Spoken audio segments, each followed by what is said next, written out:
Una vez más, te damos la bienvenida a 15 minutos de sabiduría. Esta semana tenemos a nuestro compañero Nelson de la Cruz, que estaba en los vecinos países de Samaná. Nelson, te damos la bienvenida. ¿Cómo estás?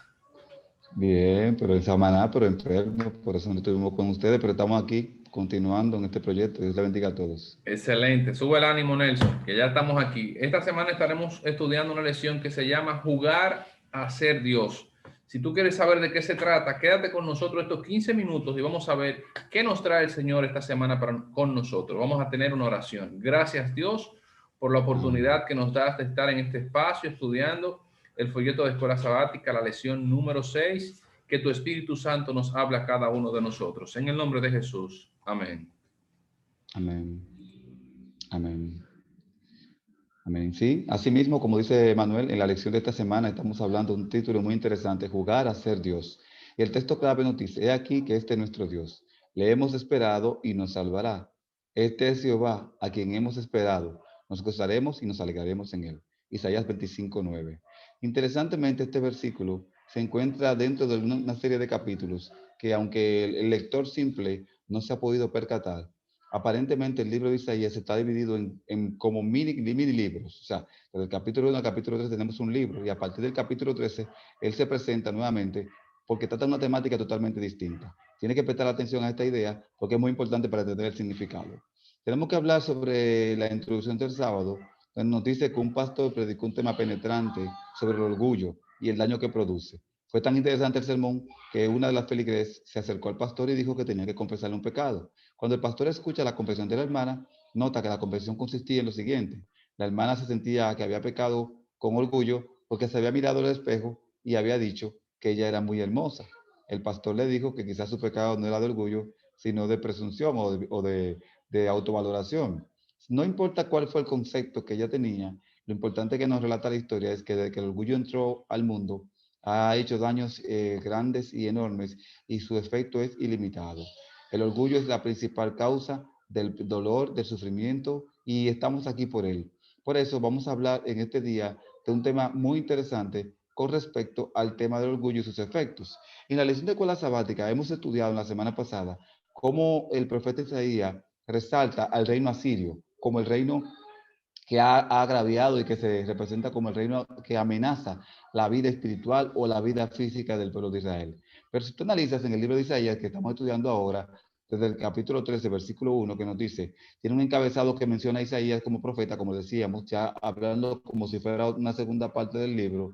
E Isaías allí en el capítulo 13, cuando se presenta, nos habla de una nueva nación. Desde el capítulo 13 al capítulo 23, él cambia y gira con respecto al protagonismo de la nación enemiga de Israel. Ya conocemos del capítulo 1 al 13, Asiria es la nación enemiga. Ahora, del capítulo 13 en adelante, la enemiga de Israel es una nación que todavía no es imperio. Esto es interesante. Quiero repetir esto, escucha esto. Cuando Isaías está profetizando sobre esta nación no se constituye en una amenaza. Al contrario, esta nación había sido invadida, sometida, dominada por Asiria. Pero el profeta, tenía visión que venía de Dios, está profetizando que esa nación que se veía como un pueblo cualquiera, un pueblo sencillo, un pueblo que había sido pisoteado, maltratado, o podemos decir que había sido afectado por el poderío asirio, ahora el profeta predice el poderío de esta nación, y esta nación es Babilonia. En Isaías 10:5 al 34 ya anuncia un juicio contra Siria, como ya mencionamos, pero aquí entonces representaba mucho peligro a Siria, pero aquí entonces él cambia su vista de Asiria a la nación babilónica. Increíblemente, amigos y hermanos, aunque hoy día leer este texto, el simple lector lee este texto y dice, eso no tiene nada impresionante, pero es como que Isaías diga ahora, en estos tiempos, mientras Estados Unidos es un poder dominante y China también, que Estados Unidos, que el profeta Isaías diga en su profecía, que una nación cualquiera, por ejemplo Brasil, por ejemplo Argentina, no sé, cualquier nación o pueblo importante del mundo moderno, pero que no es una potencia dominante, iba a ser la potencia dominante de aquel entonces. ¿Cómo tú te sentirías? ¿Sentirías que el mensaje de Isaías está desfasado o que no está enfocado? Es posible que mucha gente diría, estás loco, profeta. Sin embargo, no lo estuvo. Él profetizó, él predijo el predominio y el poderío de una nación que todavía no lo era. ¿Por qué lo hizo? porque no lo estaba hablando por sus conocimientos teóricos o sus conocimientos de geopolítica. Lo estaba haciendo porque el que ve todo antes que acontezca, le advirtió al profeta que Asiria no sería la verdadera discusión, el verdadero pueblo o la verdadera nación a quien tomarle cuenta, sino que vendría un pueblo superior a este llamado asirio. Y lo interesante, amigos y hermanos, era que los asirios habían ya dominado por mucho tiempo a los babilónicos. Este pueblo que había sido dotado, como dice la lección de escuela sabática, de un antiguo legado cultural y religioso y político, surgió después como la superpotencia que conquistó el mundo. Hermanos, Babilonia es la primera gran superpotencia que dominó el mundo. Y cuando el profeta lo dijo, no era así. Esto dice mucho del Dios del profeta. ¿Qué dice esto? Que Dios tiene control de todo, que ve lo que no podemos ver, que conoce lo que no sabemos y que sabe qué va a acontecer. Esto es animoso para nosotros, porque ese Dios que es el Dios del profeta es nuestro Dios. En esta clase podemos ver que, por ejemplo, Asiria dominó Babilonia desde el año 728 a.C., cuando Tiglat-Pileser le invadió. En Crónicas 5:26 tú lo puedes leer, pero también podemos ver que en el año 689 y 648 también lo hizo. Pero no obstante, dice la lección de escuela sabática, con el tiempo, Babilonia se convirtió en la gran superpotencia de la región y todo lo que el profeta dijo en el capítulo 13 al capítulo 23, cuando lo dijo era algo irónico o increíble de pensar, así fue. Isaías 13, tiene que fijarte mucho en ese capítulo, en un lenguaje fuerte, un lenguaje que nos orienta sobre las cosas que van a acontecer y que nos permiten entender las cosas que sucedan. Indudablemente, eso no es así, según Isaías capítulo 13:6. Entendemos que este accionar de Dios nos dice que Dios tiene control de todo lo que pasa a nuestro alrededor. Alberti. Excelente resumen tú has hecho del sábado y del domingo. Yo continúo hablando acerca de la lección del lunes y estaremos enfocados en los capítulos 13, versículos 2 al 22 del libro de Isaías. Sabes que, como decía Nelson, Babilonia era una superpotencia. Nabopolassar, el padre de Nabucodonosor, le dio la gloria a Babilonia, y cuando este hijo de Nabopolassar, Nabucodonosor II, fue quien capturó y llevó al exilio al pueblo de Judá. Quiero decirte que Babilonia era algo tan extraordinario, era una superpotencia. Y si tú lees las profecías que dijo Isaías, no la vamos a leer por tiempo, si la lees en el capítulo 13, versículo especialmente del 19 al 22, pareciera ser algo absurdo, estando en el tiempo que lo dijo Isaías, cómo esta superpotencia iba a ser tan degradada como él lo dijo. Sin embargo, la historia ha demostrado que se cumplió fielmente la palabra del Señor. Por ejemplo, Ciro el persa capturó a Babilonia para el imperio, pero más adelante Jerjes reprimió brutalmente una revuelta de Babilonia contra el dominio persa y quitó la estatua de Marduk. También, si tú te lees más adelante, Alejandro Magno tomó Babilonia y así sucesivamente. Hoy en día, de Babilonia quizás quedan las ruinas y unas pocas personas quizás viven allá, pero no es nada que ver el imperio que fue en el pasado. Ahora yo quiero leer la última parte de la lección del lunes. Dice, imagina que alguien que vivía en Babilonia, en el apogeo de su gloria, hubiese podido leer estas palabras de Isaías 13, especialmente los versículos 19 al 22, como usted mencioné antes. Qué ridículas e imposibles habrían sonado. ¿Qué otras profecías aún no cumplidas nos parecen ridículas e imposibles ahora? Sin embargo, ¿por qué seríamos necios si la descartáramos como imposible? Quiero decirte que en el tiempo cuando se dijo esa profecía, eso parecía algo ridículo. Ahora, ¿qué profecías faltan por cumplirse que el mundo parece que son ridículas? Una de ellas es la segunda venida del Señor. Mucha gente dice, no, el mundo se acaba para quien se muere. Y aunque esto tiene cierta verdad, nosotros los cristianos creemos en la segunda venida de nuestro Señor Jesucristo, que va a imponer un reino eterno y que todos nosotros debemos creer en ella y vivir de acuerdo a estas palabras. Ahora, pasando al martes, hablamos de la caída de un rey encumbrado. Ahora estamos hablando de Isaías, el capítulo 14. Déjame decirte que los reyes babilónicos, ellos no se creían por encima de Dios o de los dioses. De paso, ellos se sometían a sus dioses, tenían varios rituales donde ellos mismos se despojaban de sus ropas reales en humillación, por así decirlo, a sus dioses. Por ejemplo, en Babilonia, el dios Marduk. Sin embargo, aquí se habla acerca de uno que quiere ser semejante al Altísimo y subir por encima del monte. Evidentemente, aquí se está refiriendo a alguien que no es una persona o un ser humano. Está apuntando a otra cosa más. Si te lees en la Biblia, por ejemplo, en Apocalipsis, te va a dar cuenta que se habla acerca de un dragón, de la serpiente antigua. Evidentemente hace referencia al diablo y a Satanás.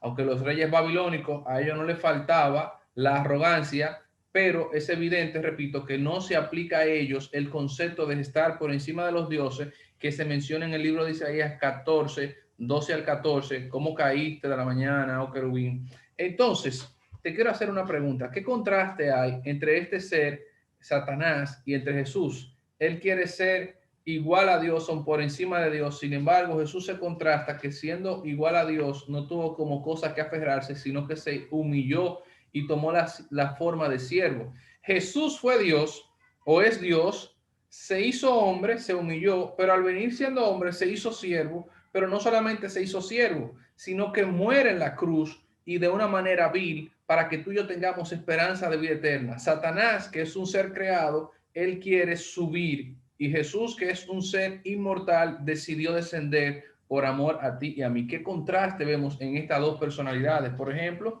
dice la última parte, ¿qué nos dice este contraste sobre el carácter de Dios en oposición al carácter de Satanás? ¿Qué nos dice este contraste acerca de cómo el Señor ve el orgullo y la arrogancia? Te voy a recomendar algo. Si eres una persona orgullosa, que tú te crees por encima quizás de las habilidades que Dios te dio, trata de ser un poquito humilde, porque en el reino de Dios el que se humilla será enaltecido, por el que se enaltece será humillado. Y hablando de la lección del miércoles, brevemente, porque el tiempo no nos da para más, habla acerca de puertas del cielo. Estamos estudiando Isaías ahora el capítulo 13 y el capítulo 14. Te voy a decir algo que a mí me impactó de la lección. Por ejemplo, en el idioma babilónico, Babilonia significa puerta de los dioses.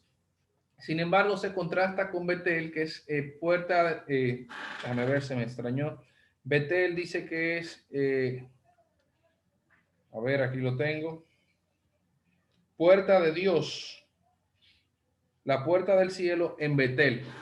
Hay un contraste grande entre Babilonia y la ciudad de Dios. Vemos cómo el enemigo quiere una vez más tratar de igualar o de suplantar el poder divino. Adelante, Nelson. Muy bien. Entonces, analizando la lección de escuela sabática en la parte del jueves, día 4 de febrero, triunfo final lección, analizamos lo siguiente. En el capítulo 13 al 23 nos habla de Babilonia, introduce a Babilonia el profeta Isaías. Ahora, en el capítulo 24 al 27, después de las predicciones que hizo sobre esta nación que iba a surgir, ya que el profeta quizás no se enfocó en todos los detalles, porque Babilonia la veremos con Jeremías y todo ello. Entonces, en el capítulo 24 al 27, describe a escala mundial el triunfo final del pueblo de Dios, culminante contra los enemigos de Dios. Y entonces, si tú estudias la lección de escuela sabática, notarás que en el estudio de la lección de escuela sabática vamos a notar que la descripción que hace Isaías en el capítulo 24 es impresionante. Y quiero leer el versículo 1, 2 y 3. Por ejemplo, dice aquí el versículo 1. He aquí que Jehová vacía la tierra y la desnuda, y trastorna su faz, y hace esparcir sus moradores. El versículo 2 dice, sucederá así como el pueblo también el sacerdote, como el siervo así su amo, como la criada así su ama, y habla en el versículo 3, la tierra será enteramente vaciada y completamente saqueada, porque Jehová ha pronunciado esa palabra. Eso se le está aplicando a la Babilonia literal, pero note que si usted va también al libro de Apocalipsis, ahí vamos a hacer una comparación, el capítulo 20, versículo 1, dice así, vi un ángel que descendía del cielo con la llave del abismo y una gran cadena en la mano, y prendió al dragón, la serpiente antigua que se llama Diablo y Satanás, y lo ató por 1000 años. Eso dice el verso 2. El verso 3 dice, y lo arrojó al abismo y lo encerró, puso su sello para que no engañase a la mujer.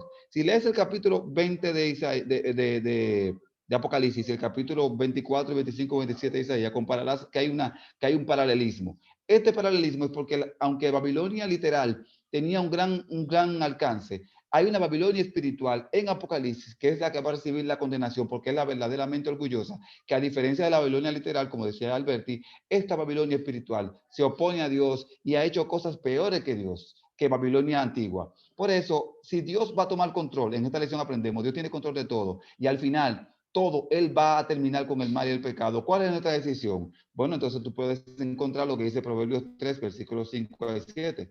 Fíjate, Jehová, de todo tu corazón y no te apoyes en tu propia prudencia. Reconócelo en todos tus caminos y Él enderezará tus veredas. En el verso 7 dice, no seas sabio en tu propia opinión, teme a Jehová y apártate del mal. El orgullo no conduce por caminos sabios. Y el resultado de Babilonia literal y del espiritual será el resultado de todos aquellos que viven en el orgullo. Alberti.